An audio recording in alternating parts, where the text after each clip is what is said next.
भीमपुर गांव में एक अजीब सा बैल था जिसके 3 सींग थे। वो यहाँ वहां भटक रहा था, लेकिन उस बैल की एक खासियत थी कि वो बैल जादुई था। उसके पास बहुत सारी जादुई अद्भुत शक्तियां थीं।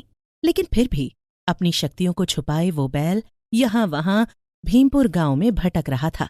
तभी कुछ लोग 3 सींगों वाले बैल को देखकर जोर जोर से हंसना शुरू कर देते हैं। अरे ये क्या? आखिर इस बैल ने अपने पिछले जन्म में ऐसे कौन से कर्म किए थे जो भगवान ने इसे इस जन्म में 3 सींग दे दिए? अरे कितना बुरा दिखाई दे रहा है ये। सच में इसे देखकर बहुत मजा आ रहा है। ऐसा मजाकिया बैल मैंने आज तक कभी नहीं देखा। भगवान ने इसके और इसकी किस्मत के साथ बहुत बड़ा मजाक किया है। हाँ भाई, तुम बिल्कुल ठीक कह रहे हो। अरे भला ऐसा भी बैल होता है क्या जिसके 3 सींग हो? सच में बड़ा ही अनोखा बैल है। तभी तो बेचारा यहाँ वहां भटक रहा है। ये देखकर बैल को बहुत बुरा लगता है और वो बैल वहां से चुपचाप चला जाता है। थोड़ी ही दूर पहुंचते ही 2 लड़के, जिनका नाम राहुल और मनोज था, जैसे ही उनकी नजर 3 सींगों वाले बैल के ऊपर जाती है, उनके मन में बैल को देखकर एक शरारत सूझी। अरे मनोज, वो देख, 3 सींग वाला बैल। तूने आज से पहले कभी 3 सींग वाला बैल देखा है क्या? मुझे तो इस बैल को देखकर बहुत हंसी आ रही है। दिल कर रहा है इस बैल के साथ कुछ ऐसा करें जो इस बैल को भी जिंदगी भर याद रहे, और हमें भी। हाँ यार, वैसे भी खाली बैठे बैठे हम दोनों बहुत बोर हो चुके हैं। अब कुछ ऐसा करते हैं जिससे इस बैल को भी मजा आए और हमें भी। वैसे इस बैल का पता नहीं, लेकिन हमें तो मजा जरूर आएगा। एक काम कर, पेड़ के पीछे जो रस्सी है उसे लेकर आ। आज इस रस्सी से इस बैल को अच्छे से मजा चखाएंगे। बड़ा मजा आएगा इसे परेशान करने में। बेचारा दोबारा इस गांव में कभी दिखाई नहीं देगा। राहुल और मनोज एक रस्सी की मदद से बैल के दोनों सींगों को बांधकर अपनी अपनी ओर खींचना शुरू कर देते हैं, जिससे 3 सींगों वाले बैल को बहुत दर्द होता है। लेकिन ये सब करके राहुल और मनोज को बड़ा मजा आ रहा था। जादुई बैल को गुस्सा आता है और वो बैल अपनी शक्तियों से उस रस्सी को बीच से तोड़ देता है, जिससे राहुल और मनोज दोनों पीछे की ओर जाकर गिरते हैं और उन्हें बहुत बुरी तरह से कमर में चोट लग जाती है। हे भगवान, इस बैल का पता नहीं, लेकिन हमें जरूर अच्छा सबक मिल गया है। इसे परेशान करने के चक्कर में आज हमारी ही कमर टूट गई। अरे पता नहीं कैसा बैल है। जरूर इस निकम्मे ने हमें मन ही मन बद्दुआ दी होगी, तभी तो हमारी कमर टूट गई। भगवान, ये सब तेरी वजह से हुआ है राहुल। ये तेरा ही प्लान था कि हम इस बैल को परेशान करें। और तुझे पता है ना कि गाय भैंस जानवर किसी के नहीं होते। आज हमारे साथ बहुत बुरा किया। कोई बात नहीं, आज तो इस बैल को जाने देता हूँ, पर अगली बार इसे जिंदा नहीं छोड़ूंगा। अरे बाद में क्या होगा क्या नहीं वो छोड़। फिलहाल अब हम दोनों हॉस्पिटल कैसे जाएं? आसपास कोई हमारी मदद करने के लिए भी दिखाई नहीं दे रहा है। मेरी कमर में बहुत दर्द हो रहा है। मनोज, कुछ तो कर मेरे भाई। इसके बाद जादुई 3 सींगों वाला बैल वहां से चुपचाप चला जाता है। तभी जादुई 3 सींगों वाला बैल देखता है कि एक बूढ़ा व्यक्ति, जिसका नाम घनश्याम था, वो नदी में डूब रहा होता है। घनश्याम को इस तरह डूबता हुआ देखकर 3 सींगों वाला बैल अपनी शक्तियों से एक साधारण आदमी का रूप लेकर नदी में कूद जाता है और उस डूबते हुए घनश्याम को बचा लेता है। हे भगवान, मैं तो बच गया, लेकिन वो भला इंसान कहाँ चला गया जिसने मेरी मदद की थी? कभी कभी तो कुछ लोग हमारी मदद करने के लिए भगवान का रूप लेकर यहाँ आते हैं, फिर मुझे वो इंसान दिखाई नहीं दे रहा है। मैं उस इंसान का धन्यवाद भी नहीं कर पाया। बड़ा ही नेक दिल इंसान था जिसने अपनी जान को जोखिम में डालकर मुझे बचाया, वरना आज तो मैं मर ही जाता। घनश्याम की बातें सुनकर जादुई 3 सींगों वाला बैल बहुत खुश होता है और वो मन ही मन सोचने लगता है, वैसे इस घनश्याम की बातें सुनकर इतना तो समझ में आ गया है कि ये बहुत नेक दिल इंसान है, पर फिर भी मैं इसकी एक छोटी सी परीक्षा लेना चाहता हूँ और देखना चाहता हूँ कि इसके मन में कितनी सच्चाई है।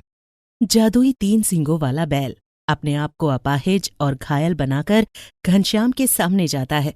घनश्याम बहुत ही नेक दिल इंसान था।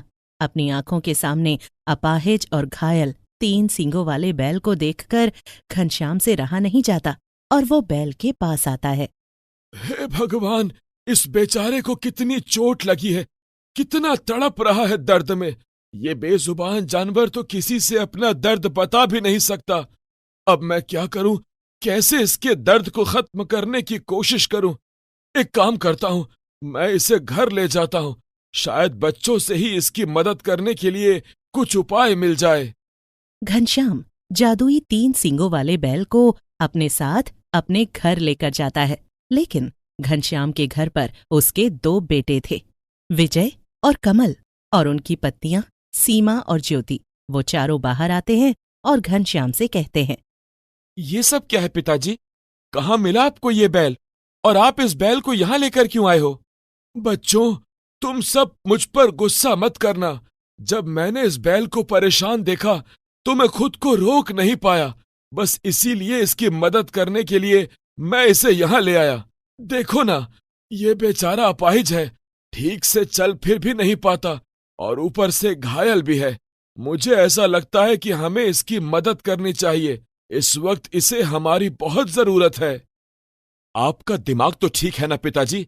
इस बैल को देखकर मुझे वैसे ही बहुत घिन आ रही है, और इसके हाथ पर देखो, ये अपाहिज है, अपाहिज। और मुझे ऐसे लोगों से बहुत नफरत है। इसे चुपचाप यहां से भगा दीजिए। 1 मिनट भी मैं इसे बर्दाश्त नहीं कर सकता। और ससुर जी, इस घर में आपको 2 वक्त की रोटी मिल जाए, वही बहुत है आपके लिए। फिर आपने सोच भी कैसे लिया कि आप इस बैल को इस घर में रखने का फैसला अपने आप ले पाओगे? अरे पहले अपने लिए रोटी का इंतजाम तो कर लो, उसके बाद किसी और की मदद करने के बारे में सोचना आप। मेरे बच्चों, अगर हम इसे हमेशा हमेशा के लिए अपने पास नहीं रख सकते हैं, तो कम से कम जब तक ये ठीक नहीं हो जाता तब तक तो हम इसे अपने पास रख सकते हैं ना। और मुझे पूरा विश्वास है बहुत जल्द ये ठीक हो जाएगा। क्यों, ये बैल आपका रिश्तेदार लगता है क्या? अगर आपको इस बैल से इतना ही लगाव है तो आप इस बैल को लेकर हमेशा हमेशा के लिए ये घर छोड़कर चले जाइए। वैसे भी हम सब आपसे बहुत परेशान हो चुके हैं। इस बुढ़ापे में आपकी सेवा करते करते हम सब परेशान हो चुके हैं। उन सभी के बीच बहुत ही ज्यादा कहासुनी हो जाती है, जिसके बाद विजय और कमल ने घनश्याम को घर से भगाने का फैसला किया। घनश्याम भी बहुत परेशान हो चुका था, क्योंकि शुरू से ही घनश्याम के बच्चे घनश्याम के साथ बहुत बुरा बर्ताव करते थे। इसीलिए घनश्याम जादुई 3 सींगों वाले बैल को लेकर वहां से चला जाता है। घनश्याम को कुछ भी समझ में नहीं आ रहा था कि वो कहाँ जाए और किससे अपनी परेशानी बताए। इसीलिए वो 3 सींगों वाले बैल से कहता है, बड़ी ही अजीब किस्मत है मेरी। जिस तरह से मैं लाचार और बेबस हूँ, वैसे ही तू भी मेरे साथ साथ लाचार और बेबस है। न तेरे आगे पीछे कोई है, न मेरे आगे पीछे। अब हम दोनों कहाँ जाएंगे, ये तो हमें भी नहीं पता।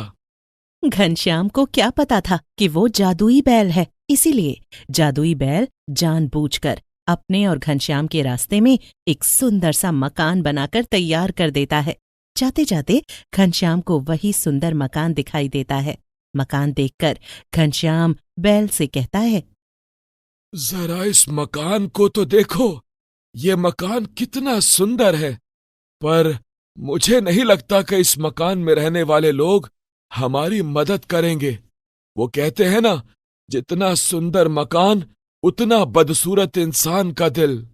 घनश्याम के इतना कहते ही जादुई बैल घनश्याम से कहता है, ऐसा कुछ भी नहीं है चाचा, ये मकान आपके लिए है। मैं एक जादुई 3 सींग वाला बैल हूँ और मैं तो आपकी परीक्षा ले रहा था। मैं देखना चाहता था कि आपका दिल सच में बड़ा है या फिर ये सब एक दिखावा है। पर आप तो इस परीक्षा में सफल हो गए चाचा। आपका दिल सचमुच बहुत बड़ा है। इसीलिए मैंने अपनी जादुई शक्तियों से आपके लिए ये सुंदर सा मकान बनाया है। तुम सच कह रहे हो ना जादुई बैल? तुम्हें पता है, मैं बहुत परेशान हो चुका हूं उस घर में। अब मेरी कोई इज्जत नहीं है। मेरे बच्चे, मेरी बहुएं हमेशा मेरा मजाक बनाती है, मेरी बेइज्जती करती है, मुझे चैन से 2 वक्त का खाना भी नहीं खाने देती। इसीलिए अब मैं दोबारा उस घर में नहीं जाना चाहता। हाँ चाचा, ये घर आपका है। अब से आप इसी घर में रहोगे। और हाँ, यहाँ आपको किसी भी चीज की कोई कमी महसूस नहीं होगी, क्योंकि मैं हूं ना आपके साथ। हमेशा मैं आपकी मदद करूंगा। जादुई बैल घनश्याम को अपनी सारी सच्चाई बता देता है। ये देखकर घनश्याम बहुत खुश होता है और इस तरह से जादुई 3 सींगों वाला बैल घनश्याम की मदद करता है। लेकिन जैसे ही घनश्याम के बेटे विजय और कमल को घनश्याम के बारे में पता चलता है, वो चारों मिलकर घनश्याम के घर आते हैं और घनश्याम से मीठी मीठी बातें करते हुए कहते हैं, आपको परेशान होने की जरूरत नहीं है। हमें अपनी गलतियों का एहसास हो चुका है। हमने आपके साथ बहुत बुरा बर्ताव किया पिताजी, हमें माफ कर दीजिए। हाँ पिताजी, आप हमें हमारी गलतियों के लिए 2 थप्पड़ मार लीजिए, लेकिन हमसे दूर मत होइए, क्योंकि आपके बिना हमसे रहा नहीं जाता पिताजी। हाँ ससुर जी, हमसे बहुत बड़ी भूल हो गई, हमें माफ कर दीजिए। कोई बात नहीं बच्चों, अगर तुम्हें अपनी गलती का एहसास हो गया है तो यही बहुत बड़ी बात है मेरे लिए। मुझे तुम सबसे कोई शिकायत नहीं है। हाँ पिताजी, इसीलिए मैंने सोचा है कि अब हम सब आपके साथ इसी बड़े घर में रहेंगे। उन चारों की बातें सुनकर घनश्याम समझ चुका था कि वो लोग यहाँ किस मकसद से आए हैं। नहीं बच्चों, मैं तुम्हारे साथ हमारे उसी पुराने घर में रहने के लिए तैयार हूँ, और मैं इस घर को गरीब लोगों के लिए छोड़ दूंगा। मुझे नहीं चाहिए ये घर। अरे आपको नहीं चाहिए, पर हमें तो चाहिए ना। हम तो यहाँ इस घर के लिए ही आए हैं। आपको ले जाकर हमें क्या फायदा होगा पिताजी? हाँ, मैं यही सच तुम्हारे मुंह से निकलवाना चाहता था, क्योंकि मुझे तुम्हारी सच्चाई अच्छे से मालूम है। इसीलिए बेवकूफ किसी और को बनाना मैं चाहकर भी तुम्हारी बातों में नहीं आने वाला। इसीलिए भगवान के लिए यहाँ से चले जाओ और दोबारा अपनी घटिया शक्ल लेकर यहाँ मत आ जाना। वो चारों अपना मुंह बनाकर वहां से चले जाते हैं, जिसके बाद घनश्याम अकेले ही जादुई 3 सींगों वाले बैल के साथ अपने जीवन में हंसी खुशी आगे बढ़ते हैं। एक समय की बात है। एक गांव में 2 बहनें भावना और रजनी रहा करती थी। पिता के देहांत के बाद उनकी माँ की दिमागी हालत खराब हो गई। उसे अपनी बेटियों तक की भी शुद्ध बुद्धि नहीं थी। तब दोनों बेटियों ने अपनी माँ की देखभाल के लिए दिन रात एक कर दिया। एक तो गरीबी और ऊपर से घर में ऐसे हालात। दोनों बहनें कभी कभी बहुत रो पड़ती। एक बहन घर पर रहती तो दूसरी काम पर जाती। जैसे तैसे उनका जीवन बहुत ही गरीबी में बीत रहा था। रजनी, जितने पैसे हमें मिलते हैं उससे हम बड़ी मुश्किल से माँ के लिए दवाई ला पाते हैं। घर में खाने के भी हमेशा लाले पड़े रहते हैं, और तो और हमारे पहने हुए कपड़े भी फटने लगे हैं। बड़ी शर्म आती है ऐसे कपड़ों में बाहर जाने में। भावना की बात सुनकर रजनी अपने कपड़ों की तरफ देखती है, और सच में उनके पास हुए 2 जोड़ी कपड़े जो काफी समय से वही चल रहे थे, अब घिस कर फटने लगे थे। तुम सही कह रही हो भावना, मुझे भी बड़ी शर्म आती है। सब लोग न जाने किस तरह से हमें देखते हैं। इस गांव में रहेंगे तो बस हम इतना ही कमा पाएंगे, और शहर जाने की हमारी हालत मुझे नहीं लगता कभी बन पाएगी। हमारे पास कुछ भी नहीं है, ले देकर बस ये छोटा सा घर है। उनकी माँ, जो बिस्तर पर बैठी हुई थी, अचानक से हंसने लगती है और फिर रोने लगती है। माँ को पता नहीं कौन सा सदमा लग गया है, ठीक ही नहीं होती है। कितना समझाती हूँ, लेकिन इनके समझ में कुछ आता ही नहीं है। डॉक्टर के पास लेकर गई तो उन्होंने कहा कि किसी बड़े डॉक्टर को दिखाओ, इनको दिमागी इलाज की ज़रूरत है। ये तो अब रोज की बात हो गई है। तुम एक काम करो, माँ का ध्यान रखो। आज काम पर मैं जाती हूँ। अरे नहीं नहीं, तुम क्यों जा रही हो? आज तो मेरी बारी है ना। कोई बात नहीं, तुम आज भी माँ का ख्याल रखो, मैं काम पर जा रही हूँ। दोनों बहनें गांव के एक अमीर व्यक्ति के खेतों में काम किया करती थी। उनके मवेशियों के लिए घास चारा खेतों से काटकर लाया करती थी, फिर उन्हें मवेशियों के लिए तैयार कर उन्हें खाने के लिए देती थी। आज भी वो इसी तरह चारा काट कर लाती है तो देखती है कि एक गाय बड़ी परेशान है। वो एक पैर को बार बार ऊपर उठा रही है और उसकी आंखों में आंसू है। रजनी उसके पास जाती है, उसकी कमर पर हाथ फेरती है और फिर उसके पैर को देखती है तो एक कांच का टुकड़ा उसके पैर में घुसा हुआ। ओहो, ये कांच का टुकड़ा यहाँ कहाँ से आ गया? तुम्हें तो बहुत दर्द हो रहा होगा ना? रुको, मैं अभी इसे निकाल देती हूँ। रजनी ने बड़े जोर से उस कांच के टुकड़े को पकड़कर बाहर निकाल दिया। गाय के पैर से खून निकल रहा था। वो साफ पानी लाकर घाव को साफ करती है और फिर अमीर आदमी की पत्नी से थोड़ी सी हल्दी मांग कर लाती है और गाय के पैर बांधकर वो अपनी उस फटी चुन्नी में से एक कतरन गाय के पैर को बांध देती है। तुम्हें इससे आराम मिलेगा और तुम्हारा घाव भी जल्दी भर जाएगा। फिर रजनी उसे हरा चारा खाने के लिए देती है और पानी पीने के लिए देती है। बाकी मवेशी भी अपना खाना खा रहे थे। रजनी वहां से जाने लगती है तो गाय अपने मुंह से उसके हाथ को पकड़ने की कोशिश करती है। क्या तुम मुझे धन्यवाद दे रही हो? नहीं नहीं, इसकी बिल्कुल भी जरूरत नहीं है। बस तुम जल्दी से ठीक हो जाओ। जब कल मैं आऊंगी तो तुम मुझे ठीक नजर आना। शाम होने चली थी। रजनी घर की तरफ चल दी और घर पहुंचकर उसने सारी बात भावना को बता दी और ये भी कहा कि कल गाय का तुम ख्याल रखना। अगले दिन भावना सीधा गाय के पैर को देखने के लिए जाती है। अब उसे गाय का पैर ठीक लग रहा था। लगता है अब तुम्हें काफी आराम है। चलो, मैं अब चारा लेने जा रही हूँ, फिर आकर तुम्हारे पैर दोबारा से देखूंगी। भावना चारा लेने के लिए चली जाती है और रजनी आज घर को संभाल रही थी। दोपहर के समय रजनी अपनी माँ को सुलाकर भावना के पास खेतों में जाती है। अरे रजनी, तुम यहाँ क्यों आ गई? तुम्हें तो माँ के पास होना चाहिए था। घर में खाने के लिए कुछ भी नहीं है, इसलिए यहाँ चली आई। देखती हूँ कहीं कोई सब्जी किसी खेत में लगी हो तो उनसे मांग कर ले जाती हूँ। दोनों बहनें बातें कर रही थी कि तभी उन्हें भागता हुआ बैल दिखाई देता है। ये क्या मुसीबत है? ये तो हमारे पीछे ही भाग रहा है। कहीं ये पागल तो नहीं है? हम अपने आप को कैसे बचाएंगे? चलो उस पेड़ की तरफ भागते हैं। वो दोनों बहुत तेजी से भाग रही थी कि तभी रजनी का पैर मिट्टी के ढेले से अटक जाता है और वो धड़ाम से जमीन पर गिर जाती है। भावना काफी आगे भाग गई थी। वो वापस मुड़ती है तो देखती है कि बैल रजनी के पास ही खड़ा हुआ है। ये देखकर वो बहुत बुरी तरह डर जाती है। हिम्मत करके वो रजनी के पास आती है, लेकिन वो बैल बिल्कुल शांत खड़ा हुआ था। तुम ठीक तो हो? तुम्हें इसने मारा तो नहीं ना? तुम दोनों बहनें तो मुझे देखकर ऐसे भाग रही थी जैसे मैं कोई भूत हूं। मुझे इतना भगा दिया है कि मेरी सांसें भी बड़ी तेज तेज चल रही हैं। एक बैल को बातें करते हुए देखकर दोनों बहनें घबरा जाती है। रजनी भावना के गले लग जाती है।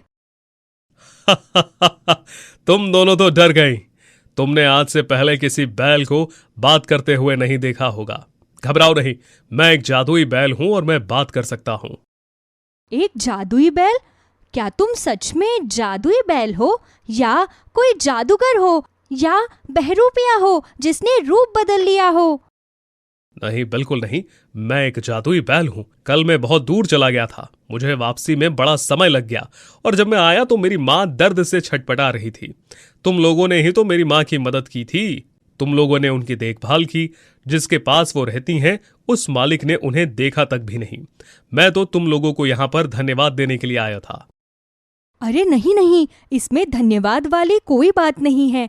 गाय तो वैसे भी हमारी माँ होती है और उन्हें इतने दुख में देखकर मैं उन्हें ऐसे कैसे छोड़ सकती थी। अब मुझे समझ में आया कि उनका पैर इतनी जल्दी कैसे ठीक हो गया, क्योंकि तुमने अपने जादू से उन्हें ठीक कर दिया। तुमने बिल्कुल ठीक कहा। मैं तुम दोनों को फिर से धन्यवाद देता हूँ और मैं तुम्हारी मदद भी करना चाहता हूँ। हमारी मदद? लेकिन हम दोनों तो बिल्कुल ठीक है। तुम दोनों भूल गई हो। मैंने अभी अभी बताया ना कि मैं एक जादुई बैल हूं और जादू से मैंने तुम्हारे सारे हालात देख लिए हैं। तुम्हारी माँ दिमागी तौर पर बीमार है और यहां तक कि तुम्हारे घर में सिर्फ 2 दिन का राशन रखा है। और मैं ये भी जानता हूं कि तुम लोगों के पास थोड़े ही पैसे हैं और तुम दोनों के पास सिर्फ 2 जोड़ी कपड़े हैं और वो भी फटे हुए हैं। दोनों बहनें आंखें फाड़ कर बैल के मुंह से निकले हुए एक एक शब्द को ध्यान से सुन रही थी। वो हैरान थी कि उस बैल को सब कुछ पता था। तो क्या तुम अपने जादू से हमारी माँ को ठीक कर सकते हो? अगर वो ठीक हो जाएगी तो उससे अच्छी बात कुछ हो ही नहीं सकती। जब से हमारे बाबा गुजरे हैं, हमने अपनी माँ को कभी भी बातें करते हुए नहीं देखा। वो हमेशा गुमसुम बैठी रहती है। हाँ हाँ, क्यों नहीं, तुम अपने घर जाओ, तुम्हें अपनी माँ बिल्कुल ठीक मिलेंगी। ये सुनकर दोनों बहनों की खुशी का ठिकाना नहीं रहा। वो बैल को धन्यवाद देकर अपने घर चली जाती है। लेकिन पूरे गांव में भी अपने घर को ढूंढने के बाद उन्हें अपना घर कहीं दिखाई नहीं देता। जहां उनका घर था वहां अभी बहुत सुंदर और आलीशान घर था। ये सब क्या हो गया? हमारा घर कहाँ चला गया? मुझे तो लगता है उस जादुई बैल ने अपना जादू गलत चला दिया है। मुझे घर की नहीं, इस समय माँ की चिंता हो रही है। घर के साथ साथ हमें माँ भी तो नहीं मिल रही है। वो दोनों खड़ी हुई रो रही थी और आसपास के लोग भी वहां पर इकट्ठा हो गए थे। सबको पता चल गया था कि भावना और रजनी की माँ और घर नहीं मिल रहा है। और नए बने हुए घर को देखकर सब अचंबा कर रहे थे कि तभी वो जादुई बैल वहां आ जाता है, जो किसी और को दिखाई नहीं दे रहा था, बस उन दोनों बहनों को ही दिखाई दे रहा था। ओहो, तुम दोनों कितनी मासूम हो। जिस जमीन पर तुम्हारा घर था उसी जमीन पर यह घर है। तुम्हें अंदर जाकर देखना चाहिए था। तुम्हारी माँ अंदर है और आज से यही तुम्हारा घर है। तब जादुई बैल दोनों बहनों को लेकर घर के अंदर जाता है तो दोनों बहनें देखती है उनकी माँ बिल्कुल ठीक है और उन्होंने बहुत सुंदर कपड़े पहने हुए हैं। घर के अंदर घुसते ही रजनी और भावना के कपड़े भी बदल जाते हैं। रजनी, भावना, मैं कब से तुम्हें ढूंढ रही हूँ। देखो तो मैं ये घर में कैसे आ गई। दोनों बहनें भागकर अपनी माँ से लिपट जाती है। ये देखकर जादुई बैल बहुत खुश होता है और वो दोनों बहनों से कहता है, देखा, तुम्हारी माँ बिल्कुल ठीक हो गई हैं और तुम दोनों बहनों के लिए ये मेरी तरफ से तोहफा है। ये घर एक जादुई घर है। इस घर में कभी किसी चीज की कमी नहीं रहेगी। अब तुम तीनों आराम से अपना जीवन खुशी खुशी बिता सकते हो और हमेशा गरीबों की मदद करना, मजबूर लोगों की मदद करना। तुम्हें फिर कभी किसी चीज की कमी नहीं होगी।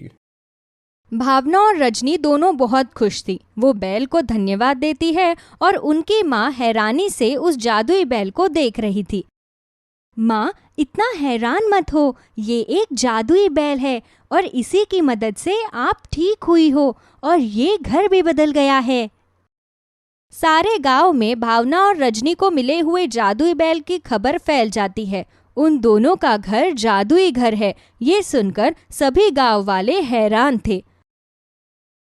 दोनों बहनें बैल के कहे अनुसार सभी गरीबों की मदद करती है और जितना ही वो लोगों की मदद करती, उनके पास में और भी धन आ जाता। बीच बीच में वो जादुई बैल उन लोगों से मिलने के लिए भी आता था। तब तीनों माँ बेटी उसका बहुत स्वागत करती। इस तरह अब उनका जीवन सुखपूर्वक गांव वालों की मदद करते हुए बीत रहा था।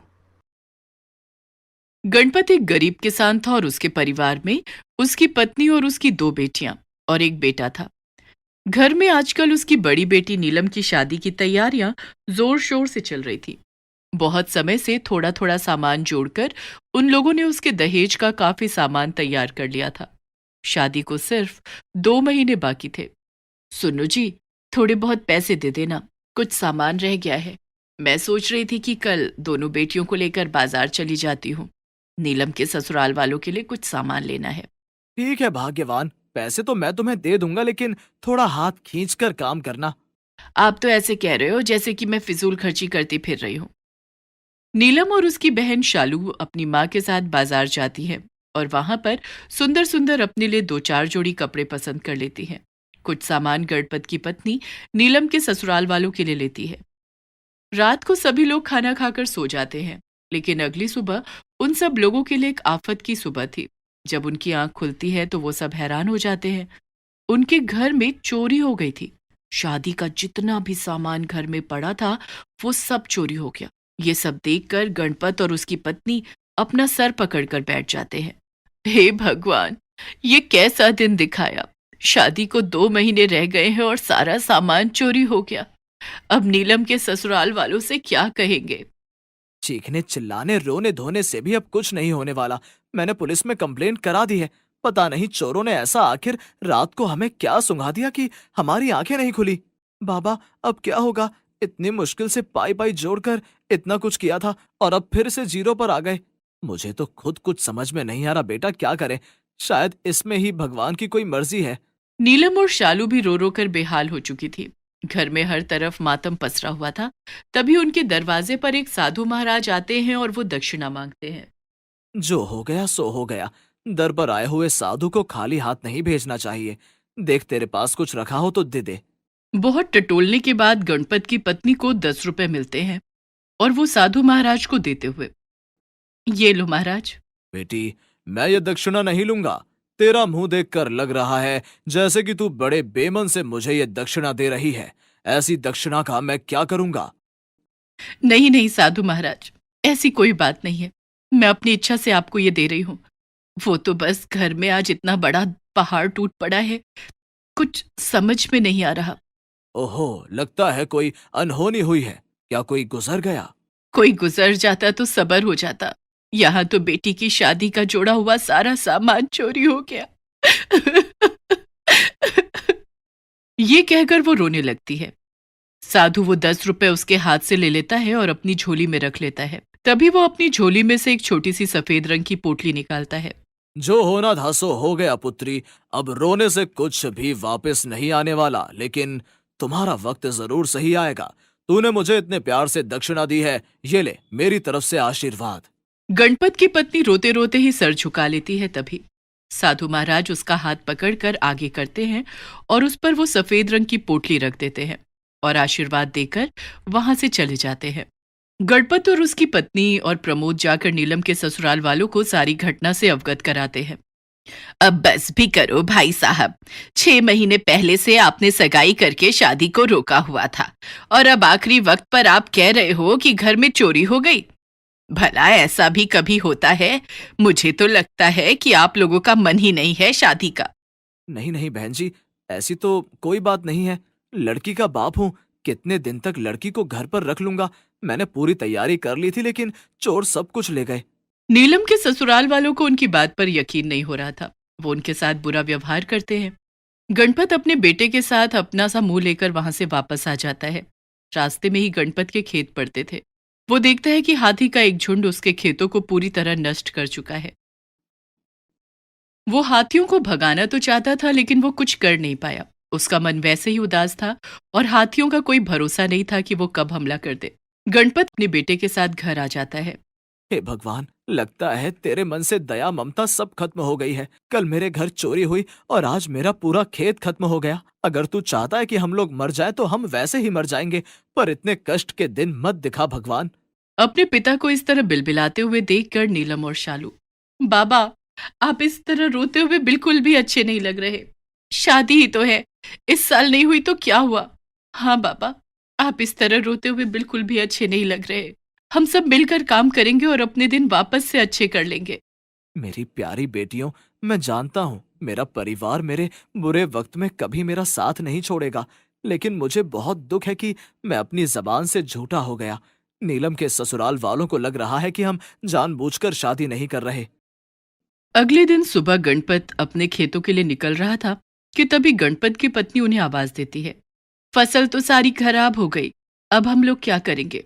और देखो तो वो साधु महाराज ये सफेद सी पोटली में क्या देकर भी गए। अरे हाँ, मैं तो पूछना ही भूल गया, क्या है इसमें? तरबूज के बीज है। आशीर्वाद तो आशीर्वाद होता है, इन्हें इस्तेमाल कर लेना।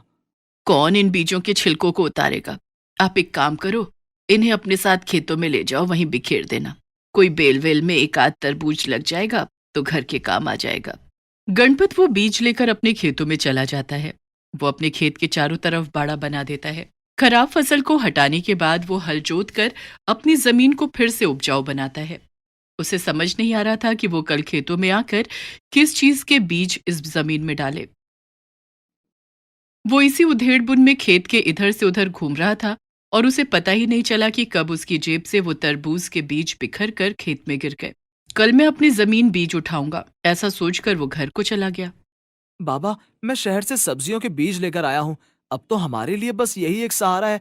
कल मैं आपके साथ खेत चलूंगा और इन बीजों को हम उगा देंगे। ये तूने अच्छा सोचा बेटा। लंबी खेती का समय नहीं है। जितनी जल्दी हो सके हम लोगों को पैदावार निकालनी ही पड़ेगी। प्रमोद शहर से गर्मियों की सब्जियों के बीज लेकर आया था, जो बहुत जल्दी उगने वाली सब्जियां थी। अगले दिन सभी सुबह उठने के बाद अपने अपने काम में लग जाते हैं। गणपत और प्रमोद खेतों में बीज बिखेरने की बात को बोलकर अपने खेतों की तरफ निकल जाते हैं। लेकिन जब वो अपने खेतों में पहुंचते हैं तो उनके आश्चर्य का ठिकाना नहीं था। उनके खेत में चारों तरफ तरबूज ही तरबूज उगे हुए थे, और वो भी बड़े बड़े तरबूज। हे भगवान जी, क्या चमत्कार है! इतने बड़े बड़े तरबूज, और वो भी एक ही रात में। लेकिन पिताजी, ऐसा कैसे हो सकता है? कहीं हमारी आंखों को धोखा तो नहीं हो गया? बेटा, धोखा होता, मुझे होता या तुझे होता, दोनों को एक साथ धोखा कैसे हो सकता है? तो फिर तू देख तो, हाथ में उठाकर देख, कितने मोटे और कितने भारी तरबूज हैं। ये देख, कितने बढ़िया तरबूज लगे हैं। क्यों ना हम सारे तरबूज तोड़ लें और इन्हें बाजार में बेच दें। हाँ पिताजी, हमें यही करना चाहिए। दोनों बाप बेटा मिलकर सारे खेत के तरबूज उतार देते हैं। उन्हें बड़ी बड़ी कैरेट में भरकर उन्हें मंडी में बेचने जाते हैं। बढ़िया ताजे रसीले तरबूजों की खेप को उतरता हुआ देखकर वहां पर खरीदारों की लाइन लग गई। ये देखकर गणपत और प्रमोद दोनों खुश हो गए और उन्होंने वो सारे तरबूज बढ़िया कीमत पर बेच दिए। पिताजी, कुछ भी कहो, लेकिन ये तो बड़ा ही अच्छा हुआ। अब हम लोग अपने आप को थोड़ा सा मजबूत महसूस करेंगे, वरना उन चोरों ने तो घर में कुछ भी नहीं छोड़ा। हाँ बेटा, दाम तो हमें बहुत अच्छे मिल गए हैं। घर तो जैसे तैसे चल जाएगा, बस अफसोस है कि नीलम की शादी नहीं हो पाएगी। गणपत घर आकर सारी बातें अपने परिवार को बताता है। नीलम, शालू और गणपत की पत्नी तीनों बहुत खुश होते हैं। पर अभी उनके लिए एक और आश्चर्य वाली बात होनी थी। अगले दिन सुबह बाप बेटा जब अपने खेतों में पहुंचते हैं तो आज भी पूरा खेत तरबूजों से भरा हुआ था। अब तो गणपत सोच में पड़ जाता है कि आखिर उनके साथ ये सब हो क्या रहा है। तभी उसे याद आता है कि घर से निकलते वक्त उसकी पत्नी ने उसे तरबूज के बीज दिए थे। अब सारा मामला समझ गया था कि उन साधु महाराज ने उन्हें कोई ऐसे वैसे नहीं, बल्कि तरबूज के जादुई बीज दिए थे। आज भी दोनों बाप बेटा जल्दी जल्दी सारे तरबूजों को खेत से निकाल लेते हैं और मंडी में बेच देते हैं। आज भी उन्हें तकरीबन कल जितना ही मुनाफा हुआ था। बाबा, जरूर आपने बहुत पुण्य के काम किए होंगे, तभी देखो ना कितनी जल्दी हम लोगों के हालात सुधर गए। 2 दिन की कमाई हमारी कितनी ज्यादा थी। अब तो गणपत के दिन बिल्कुल बदल जाते हैं। वो रोज अपने खेतों से तरबूज की एक भारी खेप उतारता और उसे मंडी में बेचता, और देखते ही देखते 10-15 दिन में वो बहुत अमीर बन गए। सुनो जी, उन साधु महाराज की कृपा से हमारे दिन बहुत अच्छे हो गए हैं।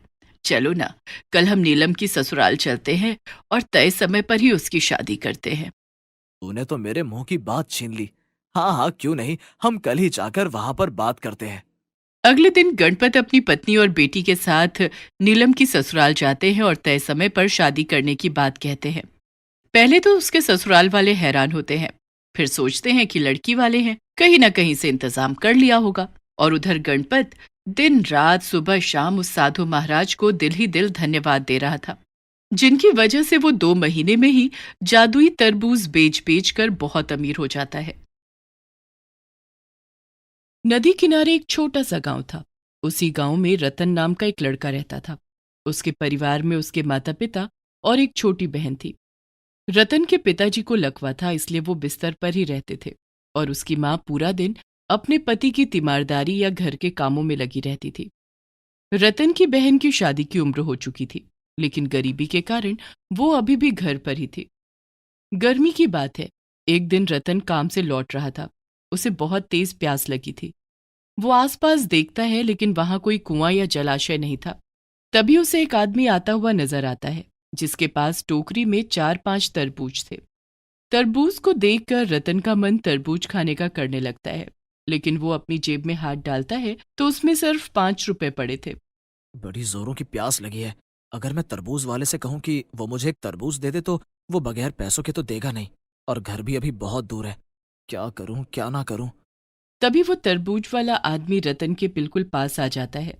रतन उसे आवाज देकर बोलता है, भैया, क्या तुम्हारे पास पानी होगा?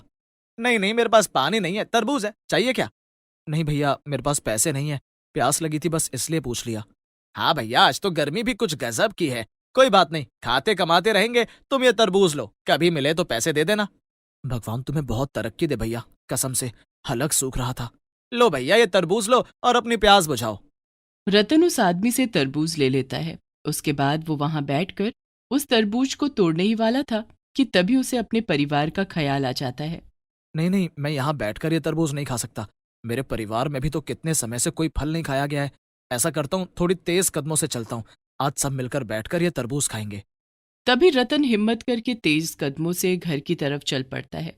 घर पहुंचकर, सीमा बहन जल्दी से पानी ले आ, बहुत तेज प्यास लगी है। ये लो भैया, मैंने तो तुम्हें देखते ही पानी का गिलास उठा लिया था। अरे वाह भैया, तुम तरबूज लेकर आए हो। कसम से गला सूख रहा था, आवाज भी नहीं निकल रही थी। एक गिलास पानी और पिलाना। बेटा, अपना पानी घर से लेकर चला कर। अब पहले वाला जमाना नहीं रहा। पहले तो लोग सड़कों के किनारे घड़े रख दिया करते थे ताकि राहगीर आकर पानी पी ले। अब सब अपने में इतना मस्त रहते हैं, किसी को किसी के सुख दुख से कोई फर्क ही नहीं पड़ता। हाँ माँ, कल से मैं पानी लेकर निकला करूंगा। सीमा, इस तरबूज को तुम थोड़ी देर पानी में डाल दो, जब ठंडा हो जाएगा तो हम सब बैठकर खाएंगे। सीमा तरबूज को ले जाकर पानी में डाल देती है। सब लोग खाना खाते हैं। खाना खाने के बाद सीमा तरबूज और एक चाकू उठा लाती है। ये लो रतन भैया, आप इसे काटो, तब तक मैं नमक लेकर आती हूँ। मैं तो बहुत मीठा हूँ, फिर नमक लाने की क्या जरूरत है? रतन भैया, ये आप बोले क्या? सीमा रतन की तरफ देखती है और रतन आंखें फाड़े हुए तरबूज की तरफ देख रहा था। वो हाथ से इशारा कर बताता है कि मैं नहीं, तरबूज बोल रहा है। अरे भाई, तुम लोगों को अगर तरबूज खाना ही है तो मुझे छोड़ दो, मैं तुम्हारे लिए और भी तरबूज ला सकता हूँ। तभी देखते ही देखते वहां पर 2 ठंडे तरबूज आ जाते हैं। सभी लोग डरे हुए चुपचाप उस तरबूज को देख रहे थे। अरे तुम सबको क्या हो गया? ऐसा लग रहा है जैसे तुम लोगों ने कुछ अनोखी चीज देखी हो। हम पहली बार अपनी जिंदगी में किसी फल को बोलते हुए देख रहे हैं। देखो, अगर तुम्हें कोई तकलीफ है तो तुम जा सकते हो। अरे नहीं भाई, मुझे कोई तकलीफ नहीं है, लेकिन तुम लोग बहुत तकलीफ में हो, मुझे दिखाई दे रहा है। पर अब तुम्हें घबराने की जरूरत नहीं है, मैं इस घर का ही सदस्य हूँ, ये घर मेरा, तुम लोग भी मेरे। अब देखो मैं तुम लोगों के लिए क्या क्या करता हूँ। लेकिन तुम हम पर इतनी दया क्यों दिखा रहे हो? क्योंकि मैंने देखा तुम प्यास से मरने वाले थे, लेकिन फिर भी तुमने तरबूज नहीं तोड़ा। तुमने तब भी अपने परिवार की चिंता की। ये देखकर मुझे बहुत अच्छा लगा, इसलिए मैंने तभी मन ही मन सोच लिया था कि मैं तुम लोगों के साथ रहूंगा और तुम्हारे हालात अच्छे करूंगा। मैं ये भी जान गया हूँ कि तुम सबका दुख दर्द समझते हो। मेरा बेटा तो हीरा है, हीरा। बचपन से ही इसका बड़ा नरम दिल रहा है, किसी को दुख तकलीफ में तो देख ही नहीं सकता। मेरा बेटा। उन्हें बोलने में तकलीफ हो रही थी और उनका शरीर भी कांप रहा था। तभी तरबूज में से एक बौना आदमी बाहर निकलता है और वो छड़ी लेकर रतन के पिता के शरीर पर फेरने लगता है। देखते ही देखते रतन के पिता बिल्कुल सही हो जाते हैं। तरबूज में से निकले बौने आदमी को देखकर अब वो सब लोग घबरा गए। अरे अरे, तुम लोगों के चेहरे पर तो हवाइयां उड़ रही हैं। घबराने की जरूरत नहीं है, ये तरबूज मेरा घर है। आप सब लोग मुझे ऐसे देखते रहोगे या ये थाली में कटा हुआ तरबूज भी खाओगे?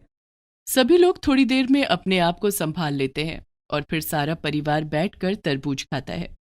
वो बौना आदमी भी खुशी खुशी उन लोगों के साथ तरबूज खाता है और कुछ देर बाद में वापस उस जादुई तरबूज के अंदर चला जाता है। सब लोग सो जाते हैं। अगले दिन सुबह। सीमा, ओ सीमा, जल्दी से खाना दे दे, मुझे देर हो रही है, काम पर जाना है। बेटा, जादुई तरबूज की वजह से मैं बिल्कुल ठीक हो गया हूँ। मैं भी तुम्हारे साथ चलता हूँ, मैं भी कोई काम धंधा ढूंढ लूंगा। कितने सालों से तुम अकेले ही काम कर रहे हो। नहीं पिताजी, आप आराम कीजिए। तभी जादुई तरबूज में से वो बौना आदमी बाहर निकलता है और अंगड़ाई लेते हुए बोलता है, सीमा बहन, रतन के साथ साथ मेरे लिए भी खाना ले आओ। बहुत टाइम से मैंने इंसान के हाथों का खाना नहीं खाया है। और तुम दोनों किस बात पर बहसा बहसी कर रहे हो? मेरी बात मानो, तुम्हें कहीं काम पर जाने की जरूरत नहीं है। गर्मी का मौसम चल रहा है, सभी लोग मीठे मीठे तरबूजों की तलाश में रहते हैं। मैं तुम्हें ढेर सारे तरबूज दे देता हूँ, तुम उन्हें बेचो। वैसे ये आदमी बिल्कुल सही कह रहा है। गर्मी से सभी लोग बेहाल हो, ऐसे मीठे फलों की तलाश में ही रहते हैं। हाँ हाँ, तुम बाहर आंगन में जाकर देखो, वहां पर ढेर सारे तरबूज रखे हैं। तुम यहीं अपने आंगन में रखकर उन्हें बेचो। तभी सीमा सबके लिए खाना लेकर आती है। वो बौना आदमी खुशी खुशी खाना खाता है और वापस जादुई तरबूज के अंदर जाकर बैठ जाता है। रतन और उसके पिताजी बाहर आंगन में ही तरबूज रखकर उन्हें बेचने लगते हैं। यहाँ तक कि रतन के पिताजी एक बड़े से घड़े में ठंडा शरबत भी रख लेते हैं। पहले वो लोगों को आवाज देकर ठंडा शरबत पीने के लिए बुलाते हैं और जो लोग आकर पानी पीते हैं और वो तरबूज भी खरीद कर ले जाते हैं।